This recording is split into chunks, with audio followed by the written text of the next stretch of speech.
They say faith can move mountains. But what if faith can also blind you? What if the very thing you trust the most is the thing that will swallow you whole? This is the story of Reverend Miriam, a woman whose voice carried power, whose words could set hearts on fire, but who carried a secret so heavy that even the walls of the church trembled under it.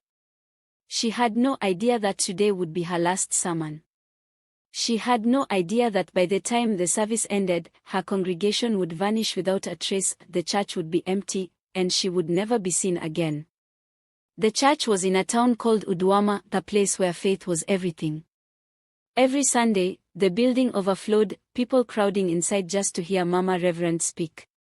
When she preached, it was as if heaven itself was speaking. The miracles. Unbelievable. The blind could see, the lame could walk, barren women gave birth to triplets. To the people, it felt like the gates of heaven had opened and settled in that church. But when something seems too good to be true, you should be careful. That Sunday, the church was packed. Reverend Miriam stood at the altar, her white robe as pure as a morning cloud. But something wasn't right. The way her shadow moved behind her, it wasn't normal. It didn't follow her movements. It seemed separate. Like something else was standing there. Something huge. Something watching. And then, someone screamed. At first, it was just one woman. She shot up from her seat, clutching her chest, her mouth open, but no sound came out.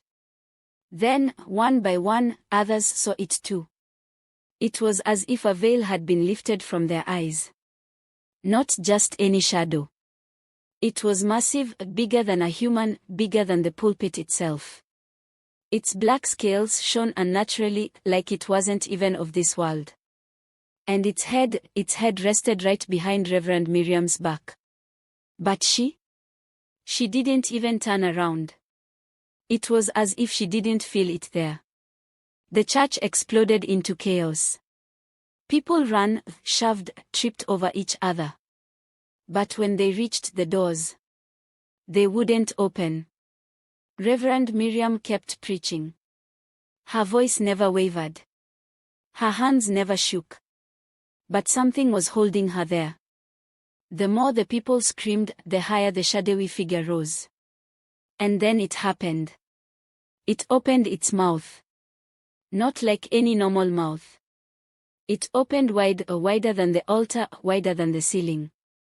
Inside was nothing but darkness. A pit with no end.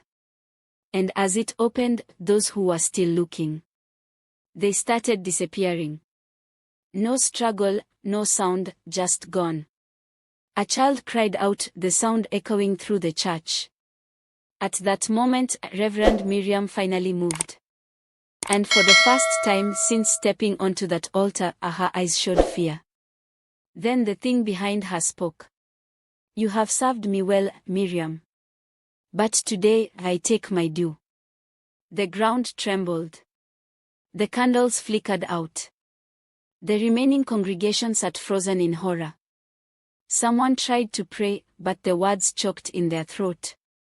The only sound left was the voice from behind.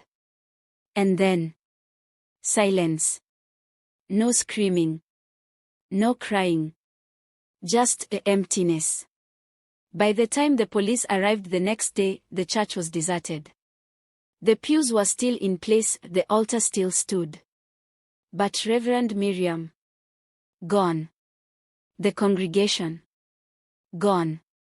The only thing left was a piece of white cloth, draped over the altar, as if something had swallowed the wearer whole and spat out the remains. To this day, no one knows what really happened that night. Some say it was a demon. Some say it was divine punishment. But the few who saw it, they don't talk about it. The ones who survived, they never step into a church again. If you see them, their eyes are distant, like people who have seen something no human was meant to witness. But you, listening now, after hearing this story, would you still go to church this Sunday? Drop your thoughts in the comments. Maybe someone can explain what really happened that night.